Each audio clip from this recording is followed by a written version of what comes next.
अस्सलाम वालेकुम। SM news के साथ मैं हूं अहमद नदीम। खबरों का सिलसिला बढ़ाते हुए खबर शामिल करते हैं कराची से। कराची के इंसदाद दहशतगर्दी अदालत ने MNA अली वजीर समेत 5 मुलजिमान को 30 दिसंबर तक जिस्मानी रिमांड पर पुलिस के हवाले कर दिया। इसी हवाले से मज़ीद तफसीलात जानते हैं ब्यूरो चीफ जुल्फकार अली से। जुल्फकार आगाह कीजिएगा।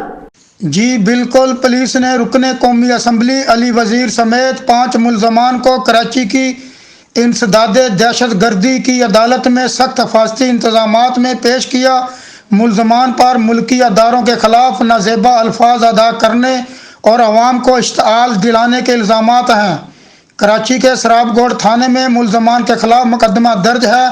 पुलिस ने मुलजमान के 1 माह की जिस्मानी रिमांड की इस्तदा की, लेकिन अदालत ने मुलजमान को 30 दिसंबर तक जिस्मानी रिमांड पर पुलिस के हवाले कर दिया।